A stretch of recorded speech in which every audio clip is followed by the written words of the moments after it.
Yeah, welcome, folks, to episode number 307 of the Lethal Mullet podcast.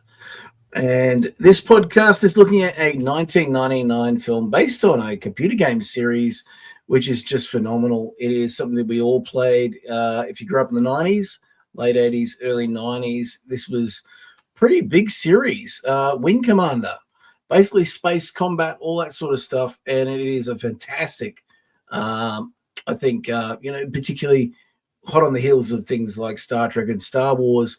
This was a game that people wanted to play, sort of a combat sim in space against all sorts of enemies. And at one stage, the actual games themselves sort of ventured into cinematics themselves too later on. And we would get people from Indiana Jones, A Clockwork Orange, and a certain Luke Skywalker to be part of this series. So before we get into anything, let's let you know that you can catch this show on, of course, fpnet.podbean.com, and of course at the Lethal Mullet on all socials. Let's get into it. All right, lights, camera, action. Now where's the mullet? Where is he? Is he coming in by chopper again? And now, live from Quinlan's Cantina in the Gold Coast of Australia, it's time again for your dose of action cinema history from the 80s, 90s, and beyond, with the Lethal Mullet podcast. Oh, g'day, mate. How you going?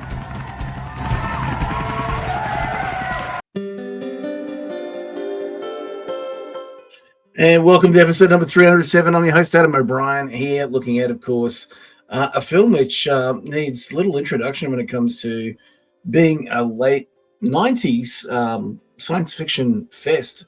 One that was a bit of a box office bomb, which we'll go into that a little bit later, but it's got charm. It's got a great cast. I think some of the cast don't actually like the film itself. Well, I mean, that's their own opinion. But you know what? Screw that. It's good. And it is a fantastic one for Jurgen Prochnow and, of course, my other favorite in this, Checky Cario. There's a bit of everything in this, and that's why it is it's a bit of a B movie, actually, if anything. But we're going to get into that tonight. It is great. It is, without a doubt, VHS material. And it was VHS material back in the day. This is a time when, of course, Phantom Menace and Matrix have been hitting the shelves, and no doubt the cinemas, obviously, too.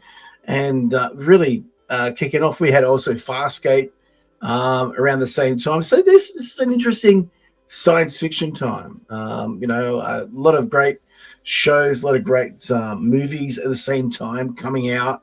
And in particular, we've got some great horror at the time, Event Horizon, other ones of that sort of type coming out. And I suppose Species was another one. But this movie, I think, got back to that sort of space opera. Basically, it's World War II in space against aliens in some ways. And it's just enjoyable. You got Freddie Prinze Jr. and, of course, Matthew Lillard from the Scream movies, which I thought were really good in this. And Freddie Prinze obviously has gone on to do a lot of Star Wars with Star Wars Rebels, and basically worked on his, that sort of area, and done a fantastic job. He's got a background in martial arts, so there's lots of respect coming from here, I can tell you, when it comes to that sort of stuff. So we're going to be looking at that tonight. As we mentioned in the intro, you can check this show out later on, of course, the podcast feeds, Spotify, iHeartRadio, you name it, it's all out there. And of course, we do that along with our video feed on, of course, the Fandom podcast network on YouTube. This is going out live right now on the Facebook page of At The Lethal Mullet. We do it live. We get it out there to you guys. Check out these films, because it gives you a chance to check them out first, and then obviously go on and watch this show later on too, especially on a cool Friday night here in the Gold Coast of Australia.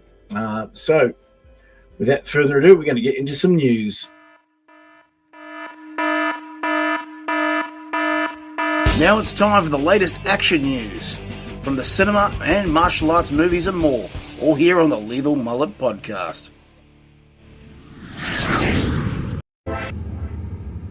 All right, so we do have a little bit of news in regards to, obviously, Highlanders out there being filmed right now as we look at all the different photos that are coming through, and a lot of them being, of course, Henry Cavill.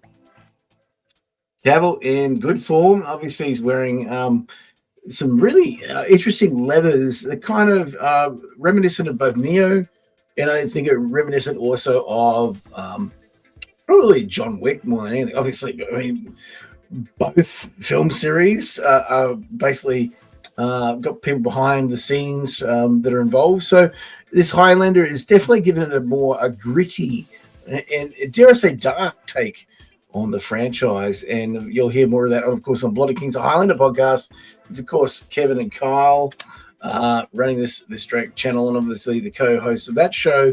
Of course, Lee Fillings, this Norwegian Smooth, and of course, Kevin Wright. So go and check that out. So lots happening when it comes to that sort of stuff too. If you haven't seen it, you've got to check it out. We've got some great new releases out here in Australia, which we're going to be covering in the next couple of weeks.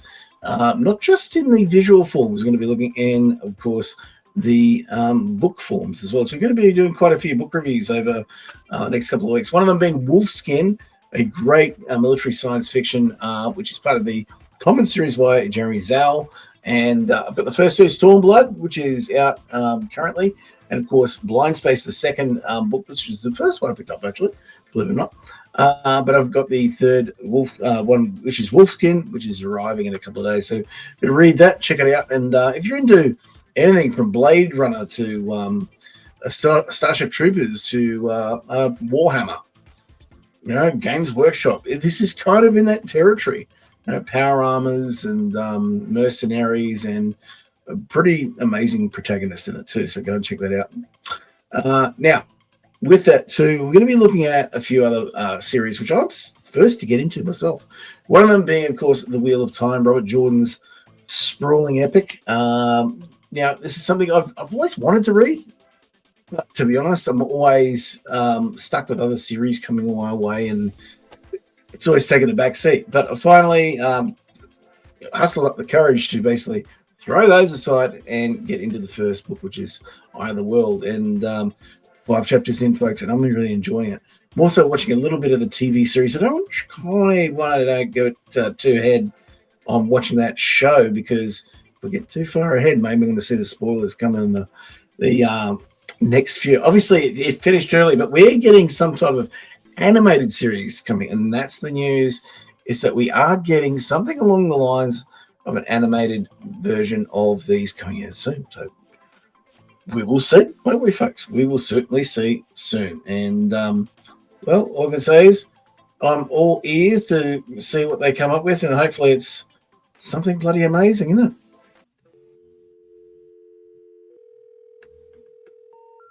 The number you have dialed has been changed. The new number is... G'day, man. How you going? Follow the Lethal Mullet here on Fandom Podcast Network's master channel at fpnet.podbean.com, or subscribe on the Podbean app, where you can find all the shows. Blood of Kings, a Highlander podcast. Culture Clash, a weekly look at pop culture. You look at Making Treks, a Star Trek fan podcast. You can also check out the Mullet Guild, a look at the Dune universe from me, the Lethal Mullet. You can also check out this show and all the others, like What a Piece of Junk, a Star Wars podcast, Type 40, a Doctor Who podcast, Good Evening, an Alfred Hitchcock podcast, and much, much more. All on FPN. You can follow on Apple, Spotify, iHeartRadio, and all podcatchers. Make sure you follow me, the Lethal Mullet, at The Lethal Mullet on Twitter, Facebook, and Instagram. All right, folks, we are going to head into the cafe. Let's have a coffee. And try again. Now it's time for the Lethal Mullet Cafe, as we chill back, relax, and look at the trivia. All the detail, the nitty-gritty of the films we are celebrating. All right, let's get into it, folks. Looking at, of course, Wing Commander. Wing Commander, folks. And it's something that's been really kicking around for quite some time before it became anything close to a movie. And, of course, this is a 1999 science fiction film, and it's very loosely based on the game. I will tell you that much. Directed by, of course, one of the creator of the game itself, Chris Roberts. And it stars Freddie, Prinze Jr., Matthew Lillard, Saffron Burrows, Checker Carrier, Jurgen Prochnow, David Suchet, and, of course, David Warner. It's a very UK-heavy project by that one, too. Principal photography took place in Luxembourg in 98, and post-production was done in Texas later on. It was released on March 12, 1999, and it was basically a commercial failure. From there, it grossed just shy of $11 million. And, of course, this is the second of the collaborations, you could say, between Lillard and Prinze, and they both worked on the Scooby-Doo movies as well, which is interesting because I actually have a bit of a tie to that a little while back, which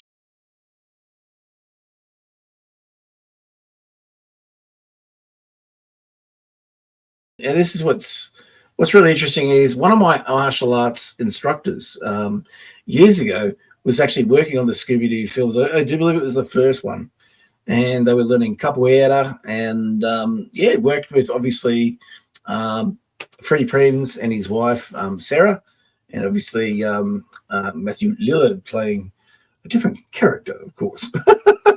And that was done on the Gold Coast of Australia, folks.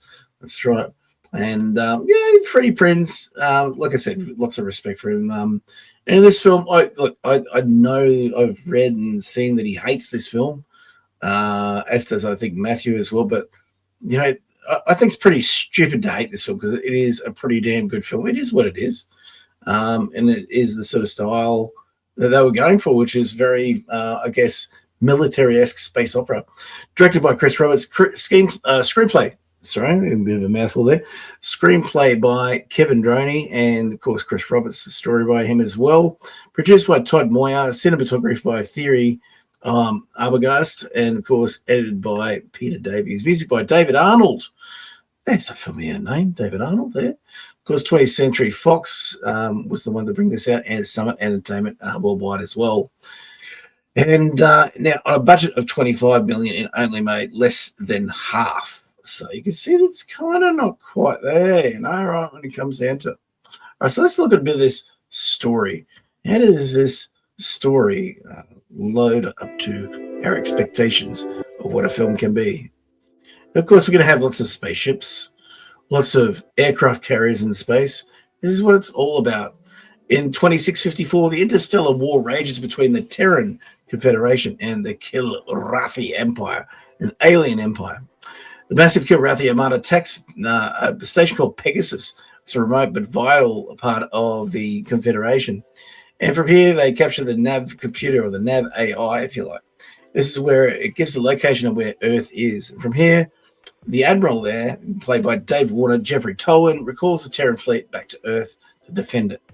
From here, of course, expects it to arrive 2 hours too late. Tolwyn then finds out there's somebody nearby, and of course that is somebody that he knew the father of, Lieutenant Christopher Blair, played by, of course, Freddie Prinze Jr. And with that, of course, he orders Christopher Blair, whose father he knew from the Pilgrim times, the Pilgrim Wars, to carry out an order to find the TCS Tiger Claw in the Vega sector under Captain Jason Sansky to fight basically a mission, get down to time to save Earth. So Blair and Todd Marshall, his mate, of course, played by Matthew Lillard, are pilots fresh out of training and head to, of course, the Tiger Claw. From here, they're commanded by James Taggart to their new post. They're basically on a supply ship called the Diligent. And this is kind of, to me, the Diligent itself looks like a poor man's Millennium Falcon. It's a very, if anything, it feels real. That's what I love about this film, is that where it's the fighters, the different ships they got, is the bombers even, they look like they're practical. They actually look like they do what they say they're going to do. So en route, the ship is pulled up into a gravity well where it loses its computer and is not able to basically get all the nav data. From here, Taggart repairs it. That Blair space jumps them to safety, calculating the jump in under 10 seconds. And this is due to his background, his family being part of course, a special people called the Pilgrims, people that basically founded space, if you like.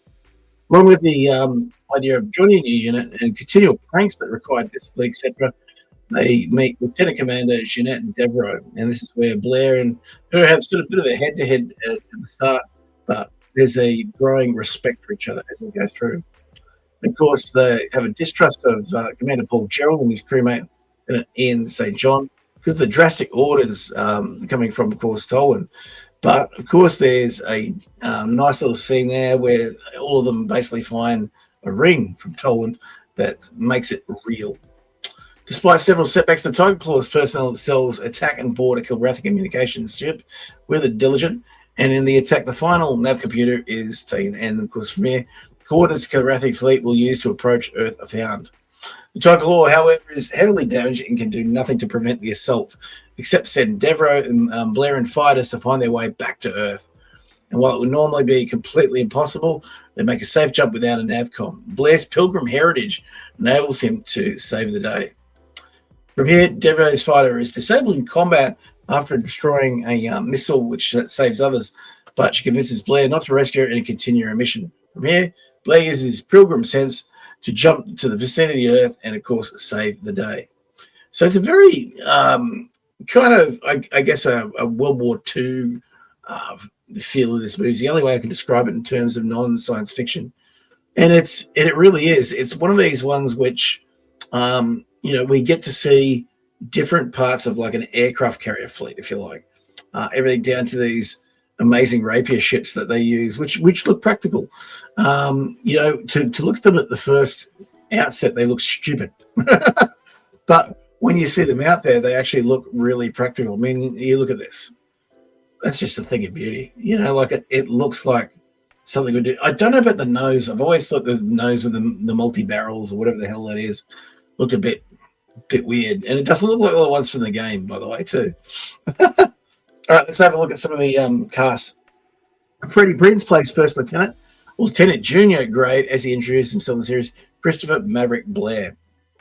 Now, this is basically a prequel to the game series in some ways, and this would be a character that gets taken over by a very, very famous person, which will no doubt, if you're watching this, you know who that is. And, of course, Freddie Prinze plays it, as a yeoman, really plays it quite well. And plays it, I think, and with enough spark and enough, rebellious nature that it works. It's a young, hot Maverick pilot. We've got Saffron Burrows as Jeanette Angel Devereaux, which I think is a bit miscast in this. I mean, she does okay, but I think it's totally miscast for the movie itself. I think she's just literally toning the lines. She may as well phone them in. Matthew Lillard as First Lieutenant Todd, Maniac Marshal. He's pretty good in this, as a usual pain in the neck sort of character that he plays in other things. He's good in this, and it sort of livens up the atmosphere, and he's a good counterweight to Freddie Prinze. My favorite, of course, the late great Checky Cario. What's to say? Checky's just, amazing French actor and musician. He's been in so much stuff over the years. I think Crying Freeman was my first thing I'd seen him in. And then obviously Joan of Arc with, that sort of night role that he had in that. And then obviously many others, you can name it. He's Kiss of the Dragon, many other fantastic films. We're really, really interesting talent. And then, of course, we've got Jürgen Prochnow. Of course, the original Duke Leto Atreides playing Paul Gerald in this, Commander Paul Gerald of the ship. He's really good in this, and I think as an XO, he's fantastic. And in particular, he's playing that sort of thing, guessing against things, and of course, him and in particular, I think Checky play off each other really well with some humorous sort of situations. We've got David Suchet as Captain Jason J. Sansky. David Suchet obviously is well known to British circles as on everything from stage to TV to lots of thrillers from what I remember of seeing him in, but quite good. We've also got Hugh Quashie, obviously a Star Wars alumni, captain from Naboo in this as well, and obviously from Highlander, played quite a good role in Highlander. We've got Richard Delane as Captain Ian Hunter St. John, John McGlynn as Commodore Richard Bellegarde, and of course Mark Hamill comes in as the voice of Merlin as an uncredited cameo as well. And Chris Roberts, also the maker himself, came in and played Lieutenant Roberts in the risk and recovery pilot, uncredited role. So where did this all come from? In late 90s, obviously, this was a huge comic book. Well, I guess they were probably comic books, but this was mainly a computer games franchise from Electronic Arts. Roberts acknowledged the questionable quality of basically video game adaptations that had come out, and he'd really tried with Wing Commander 3, Heart of the Tiger, and Wing Commander 4, The Price of Freedom, to make it more into a feature film. And so to stretch the film's budget, Roberts had basically set the idea of the interiors of the spaceships filming to be done on 2 sound stages at Luxembourg, which Roberts said was to invoke the sort of feelings of claustrophobia in Das Boot. And in some ways you can see that, and this is what really builds that up too. Mark Hamill was deemed too old to reprise his role as Blair, and yeah, he would have been at this stage. And they plan on having Malcolm McDowell reprise the role of Admiral Tolwyn as well. McDowell himself became unavailable due to Fantasy Island remake he was working on too. And in order to be released prior to episode 1, the crew needed to truncate the production schedule from 10 to 12 months so they get where they needed to do. So here's what Freddie Prinze says of this this franchise, folks. So this is his thoughts, his takeaway from it. And like I said, I don't necessarily agree with him. I can't stand Wing Commander. I can't watch one scene of that movie. I read the script and loved it. So did my buddy Matthew Lillard. We both got the parts. We went on location. They said, here's the new script. It was a piece of shit. So sounds like the original script was a far better one. And obviously due to the cuts they wanted to make to go bang up against Star Wars Episode 1, I think, to be honest, they should have still done it. Because let's face it, Episode 1 is Episode 1. Need I say more? Yeah, and that's a divisive movie itself. The film being criticised by many fans for altering the visual style of the games. Most notably, of course, the shift between the game and the movie is the appearance of the Kilrathi themselves, which is kind of laughable. They're sort of not the biggest and best part of it too. The movie sort of retains the feline look, but they lose their signature fur. And Roberts has said since the change was a result of his ongoing unhappiness with the appearance of the live Kilrathi from the original version. So it was his own choice of the creator to do that too. He'd reimagined the Kilrathi between the third and fourth game, going so far as to completely redesign the Mullet character as well. Several changes in character backgrounds and nationalities were also made. The Pilgrim story is new to the film, although there is resemblance to the Border Worlders of Wing Commander 4. The carrier's name was changed to Tiger Claw rather than Tiger's Claw, and the visual appearance of the ships too radically. The Rapier fighters featured in the film were scrapped the English electric lightning jet fighter fuselages. And you can kind of tell that it's that, with it too. Roberts also cast the actors a bit more physical resemblance to those who previously held the part. Paladin had been a thin, fair-haired man in Wing Commander and voiced by Martin Davies, to be a large, dark-haired Scotsman in Wing Commander 3rd and 4th, played by John Rhys Davies, to having a French accent, played by, of course, the wonderful Jackie Carrier. So, what is this all got down to? How good is this film? Well, the critical reception is that it's bad, that it's really bad, and that it gets about 10% of the 51 critics that reviewed it for Rotten Tomatoes as well. But what I don't understand, and this is the big thing, is this is a film which really captures that old aesthetic of using less about CGI and more about what's there too. But there was more to this story, and that came in the Peter Tillip novelization. It was fairly faithful to the movies, but the book, the plot to discredit Blair is far more rich and includes David Suchet's character, Jason Sansky, the captain. There's more general information about the Kilrathi as well. The novel is based on the shooting script, which was meant to go out, which included most of the information and lots of cuts from the traitor subplot for the finished film. Heavily involved, unimpressive puppets, obviously. And, of course, Bill Wilson was to be the traitor that compromised the Pegasus station too. So there was a knife fight in there. There was battles, a little bit more hand-to-hand and gunfights as well. And also, Sansky was to commit suicide rather than be captured as a traitor. Since all the traitor scenes were removed, the film now implies that Sansky died from head injuries. because of all those cuts too. So there's lots of little bits and pieces here that kind of didn't really relate to where it was meant to get to. But what does that mean? Where does it all come down to? Where does it all come back to? Well, let's have a look at it. It really all started for me with Wing Commander 3, Heart of the Tiger. That's the first one that I got to play. And this is where, of course, Mark Hamill plays Colonel Christopher Maverick Blair. And we have Malcolm McDowell as Admiral Tolwyn, John Rhys Davies as Paladin Target, and we've got Tom Wilson as Todd Maniac Marshall. Can you imagine that? So you've got somebody from Back to the Future as Maniac Marshall. I mean, it's crazy, along with Luke Skywalker.